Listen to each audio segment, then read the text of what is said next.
Hi, I'm Dee Dee Bass-Wilbon. And I'm Dina Bass-Williams, and we are the Bass Sisters. And this is Policy and Pound Cake.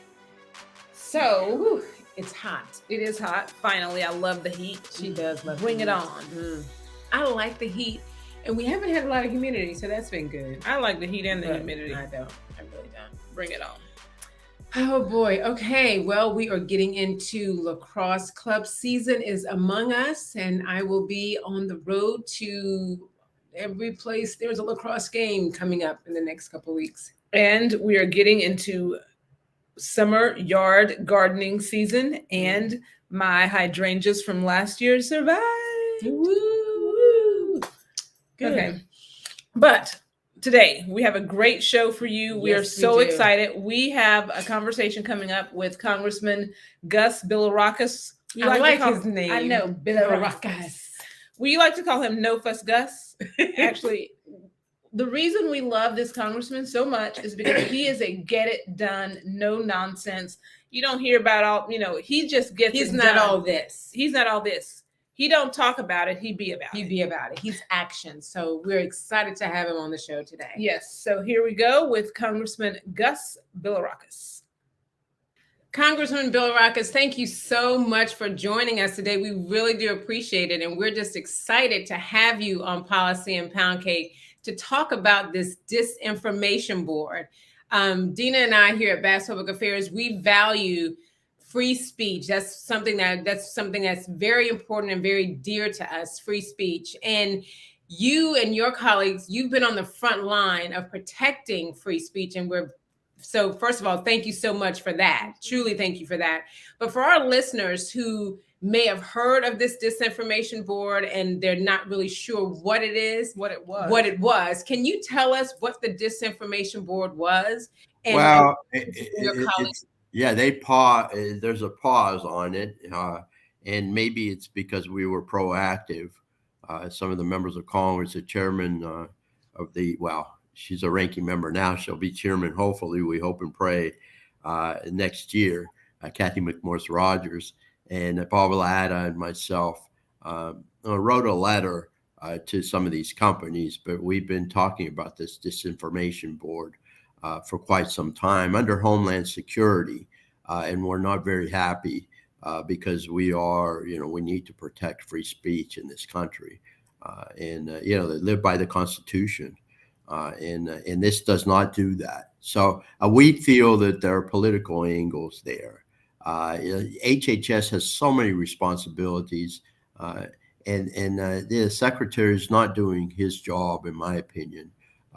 We've got to secure the border, and there's so many issues out there. The drugs that are flowing into our country and killing our kids, particularly fentanyl, is coming in by the droves, and the coyotes. These poor kids that are coming in to the country, bringing.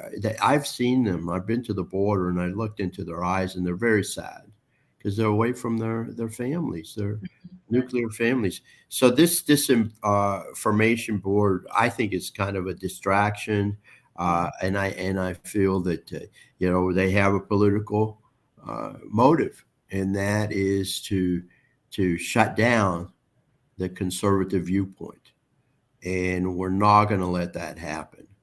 We've written a letter to some of the tech companies. Now, of course, the responses are, most of them are lawyers. I'm a lawyer too. I don't want to offend anyone, but they give you those kind of answers. They don't answer the question directly.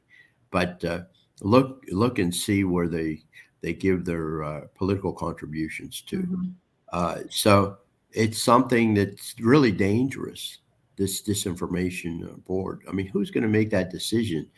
These are politically biased individuals as far as what's disinformation, what's misinformation, and what really is a threat and what's not a threat to the homeland. So I think it's a bad idea, and they did put it on pause. But once the focus, we got to keep the focus on this issue. I know we have a lot of problems in this country, but we have to keep the focus on this issue and hold them accountable. We agree with you 100%. And we definitely believe we have to keep the focus on this issue because for us, from our faith, the way we govern our families, free speech is the most important thing, right? Mm-hmm. And so what in the letters that you wrote, we did see that you wrote the letters to the big social media companies and tech companies.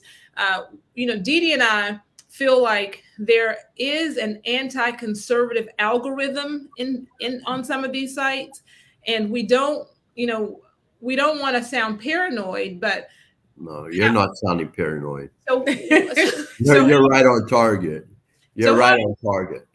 How do we address, the argument is always, well, they're private companies, they can do what they want to do. How do we address that issue? Well, through the Constitution is the First Amendment, as far as free speech is concerned, and hold them accountable. And then, we're looking at Section 230 as well, as far as liability is concerned. At this point they have immunity, but we've got to, they haven't been good actors. Mm-hmm. And they've been extremely biased. And I feel in this case, we need to take away the immunity issue. Now we're going to be drafting a bill on Section 230. We're getting ready with all these, what do they call them, task forces on these particular issues that means so much to our constituents. And we're going to have legislation ready to go in January. We have to have free speech. There's no question. But these companies need to be held accountable. Absolutely. So we know that you're busy. We appreciate your time. We always have one final question, but before we get to that, the final question, what are things that we could, you mentioned Congresswoman McMorris Rodgers. Hopefully she will be the chairwoman. What are you looking for in the midterms? We feel like there's going to be a red wave. Are we deceived? We're hopeful. Yeah, I think there will be. I think we'll pick up at least 30 seats, in my opinion. And this will give me the opportunity to chair the Consumer Protection and Commerce Subcommittee. We'll be very active there and address a lot of these issues that our constituents are concerned about. So I really do think there will be a red wave, but you've got to be careful, and we can't take it for granted. And the Democrats always have something up their sleeve. Mm-hmm. They're better at politics than we are. We're better at policy. And they don't always play by the rules. You know that. I don't have to tell you. So we've got to keep an eye on that, and then just continue to do grassroots, not just campaigning, but actually going, like I'm going to Spring Hill now, which is a different, it'll be my new district after redistricting. Of course, we got to get reelected first, but we have 2 new counties due to redistricting. And I want people to see me personally and ask me questions about these particular issues that they care about. No, I think there's a real opportunity for our party, and I think that we will be held accountable. I think we win the Senate as well. Well, we absolutely hope so. And what you just said, that they're good at politics and we're good at policy. Dean and I, we always say it's very important that people understand and listen and make sure they understand what the policies are. And so when you are, our final question, it leads right into that. When you are sitting with family, friends, colleagues, whomever, and you want to talk, politics or anything, what is your favorite dessert? What do you like? Or meal. Or meal. But obviously like something called the dessert is galaktobouriko, which is kind of like a custard, a Greek custard. Oh, a Greek custard.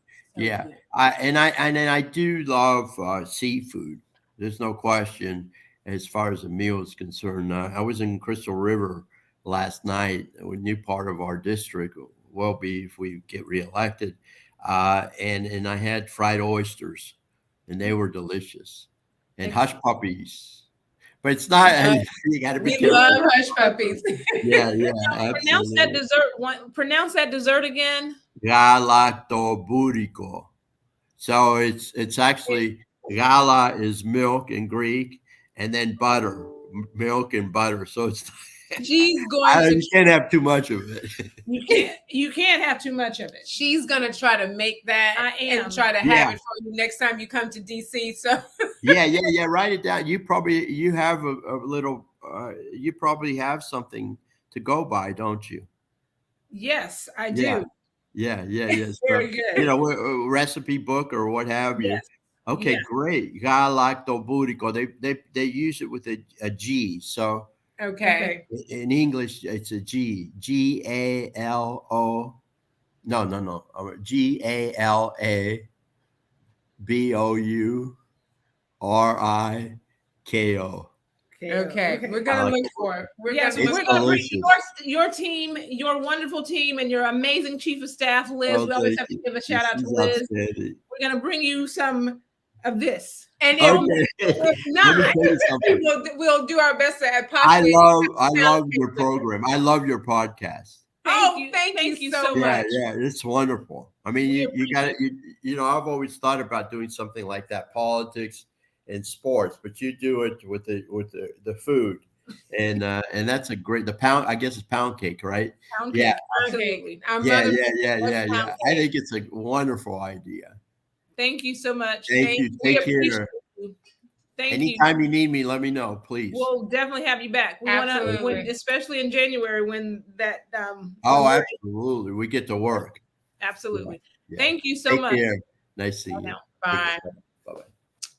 That was a good conversation. I really do hope people that didn't understand that Disinformation Board, now they have a little bit better understanding of exactly what it was. Right. And we need to be on guard because even though it's been paused, it's on pause, but what happens when you can pause something, you can press play again. Right. We do not need to press play on this misinformation, disinformation, truth squad.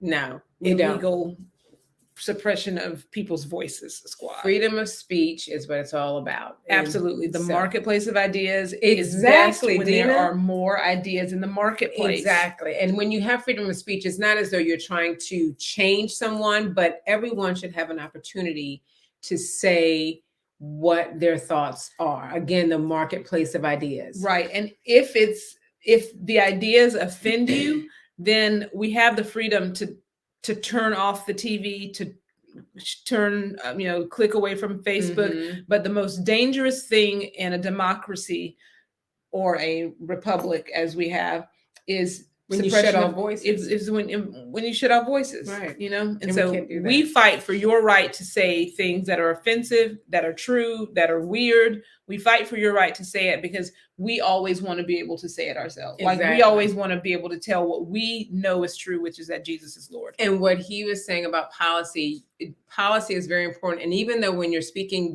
what your opinions are, what you believe in, what you follow, you're not being disrespectful to someone else. Right. You know what I mean? Right. You can still listen to the other person's views. But when you turn things off, you do them in a respectful way.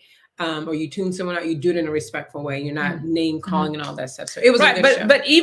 But this is also reality. Even if you don't do it respectfully, even if you do it, even if you're mean and nasty, you still have the right. You still have your right to do it. We have home training, and we want to be civil and have good manners in the public square. But if you have bad manners in the public square, you still have the right to have bad manners in the public square, even as long as you're not harming people. Right. Physically harming people. Right. Yeah. So don't have bad manners though. It's not good. It's not a good look. It's not attractive at all. Right. We like good manners and we like home training. We do. So thank you for joining us for this episode of Policy and Pound Cake. Be sure to like, follow, and share. Absolutely. In case you missed them, you can listen to archived episodes of Policy and Pound Cake